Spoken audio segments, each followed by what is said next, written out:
on 95.7 The Game.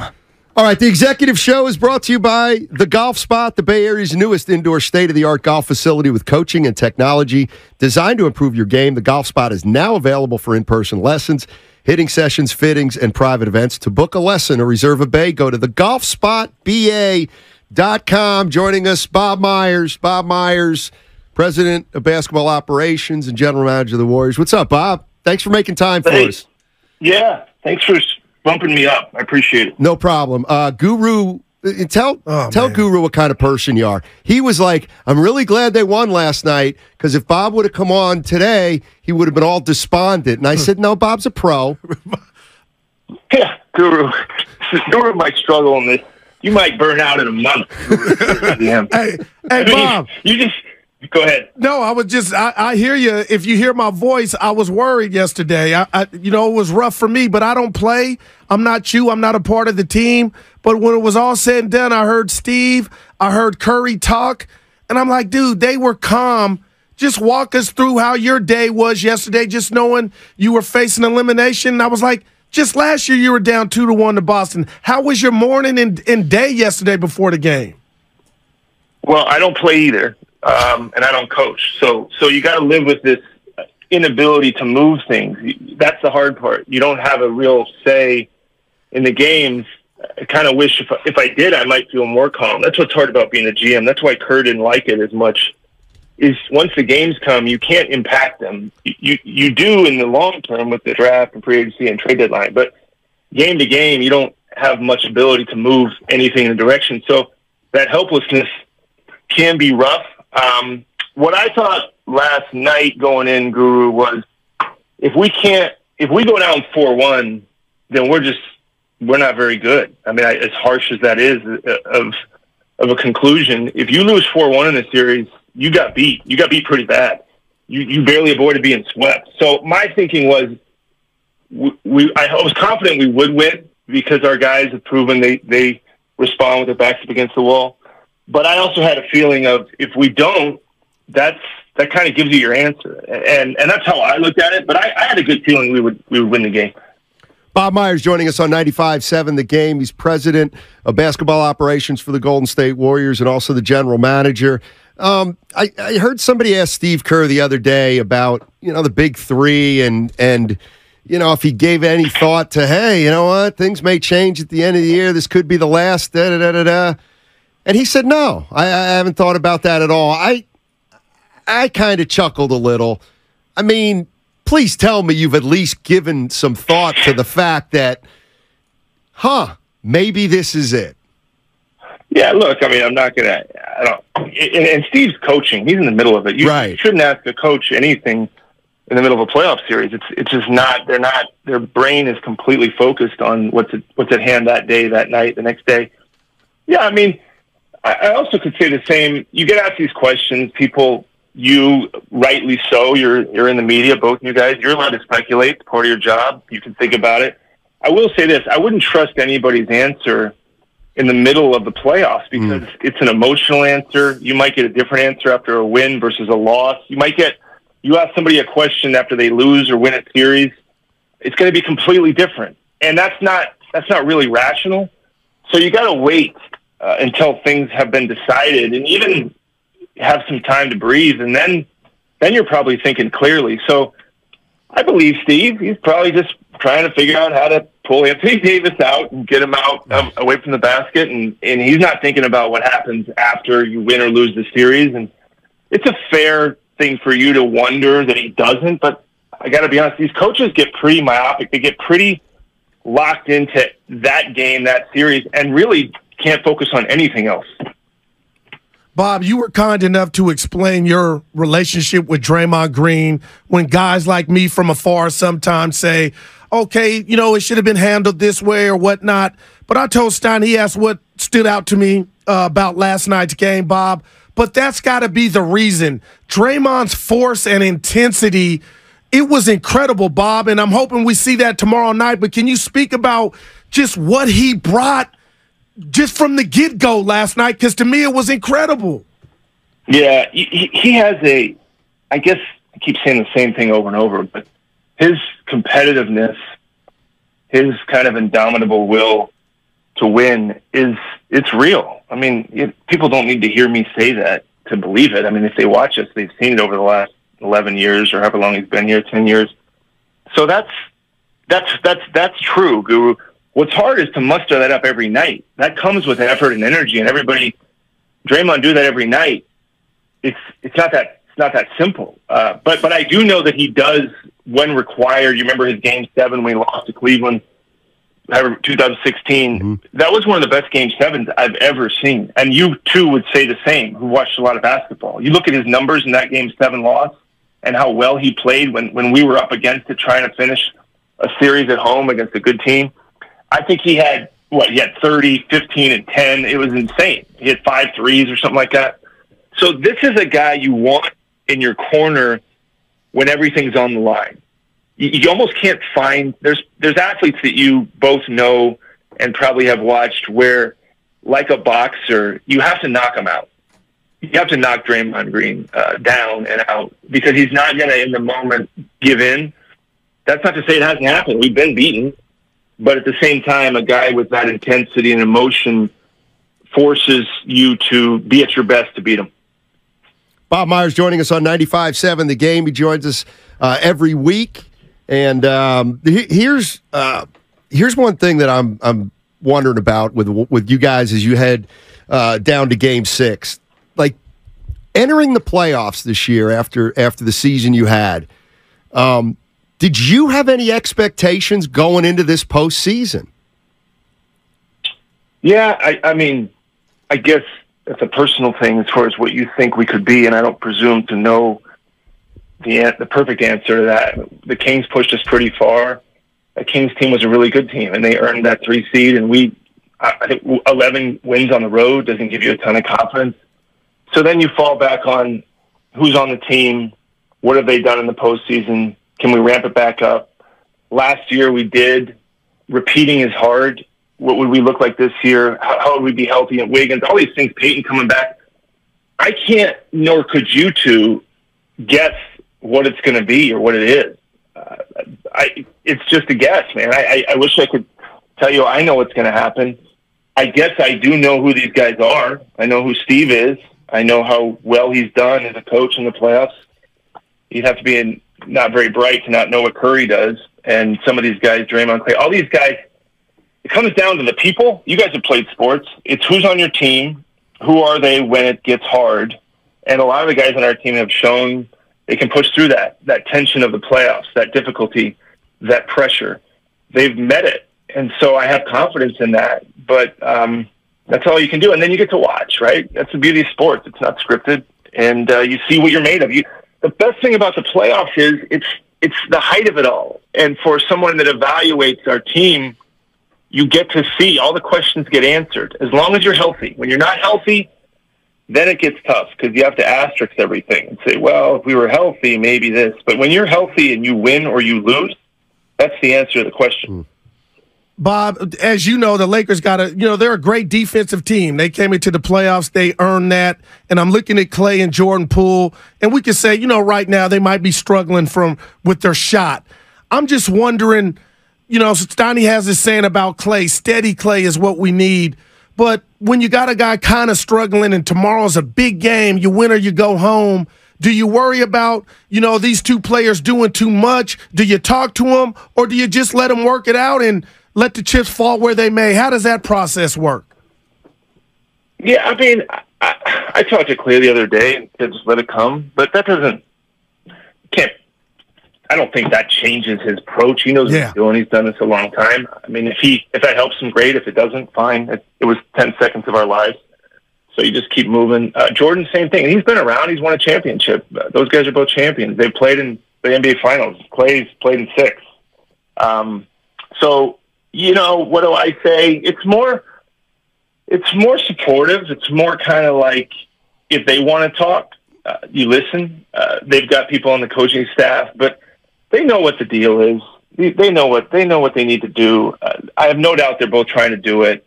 It's hard to do. I mean, if you want to use a baseball terminology, they're facing great pitching right now, and that's part of the deal. Sometimes you're going to have tough series as an athlete, individual. And so you have to figure out how else you can help. Clay's done a great job defensively, rebounding, spacing the floor. Jordan does the same thing. You have to guard him. You have to account for him. That part of it is just doing that on the floor. But again, there's the fact that they've been down this road and won, both of them, is more than I could ever give them. They've experienced this journey, and Clay's experienced it 20 times over with his, I don't know how many playoff series he's been in and won, but it's almost historic. I don't even know if you could play more playoff games than he has. Who, LeBron? LeBron's, yeah, not more than him. 280, I think he's at now. 280. LeBron's 180? 280, Bob. Oh, my God. And what's Clay? You got that. Clay's about 150-ish, I think. Something like that. Yeah, so it's absolutely I got to say, I know it shouldn't, but I love watching great players play, and they've got a couple of great players on their team that are just, this is what you watch. It's like watching a great heavyweight fight. Different styles, healthy respect for their talent, for their ability. Those guys have won a championship too. And LeBron's, what has he not done? So this is what makes a great theater. This is why these ratings are off the charts. This is why everybody wants to watch. It's the characters in it. It's their pedigree. It's their talent. And I'm a basketball fan. Obviously, I want us to win. But sometimes I step back and do watch that, and you marvel at what LeBron's doing 20 years in the league.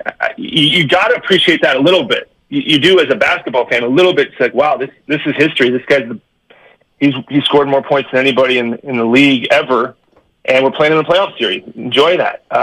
So part of me just sits back a little bit and appreciates how great of a series this has been.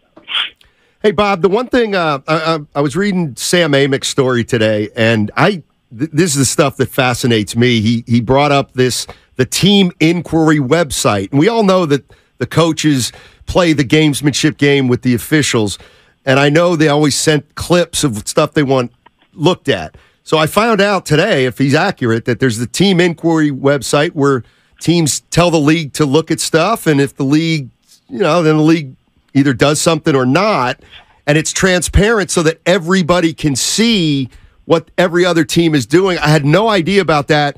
I don't need to know who's doing what, but my question is, are you involved with that at all, or is that just Steve, the coaches, and what they decide they want to push with the league?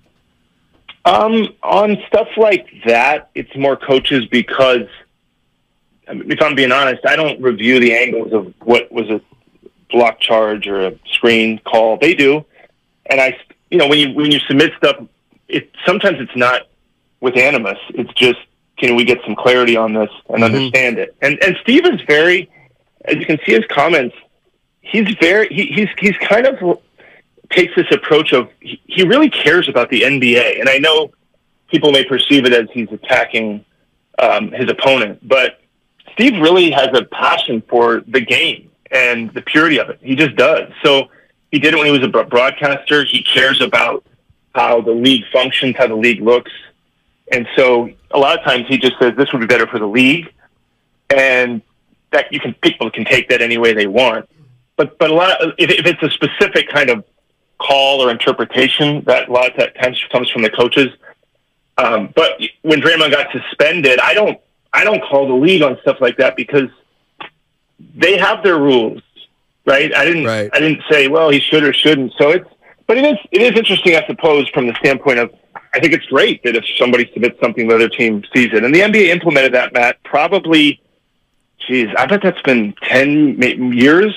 That's been going on forever with since I've been the GM here. I don't know if it was there all the way, but I started in 2012 and made the playoffs that year. I don't know if it was in place then, but shortly thereafter, they put it in place where even if you send a text message, what used to be Kiki Vandeweghe and now is probably Dumars, they'll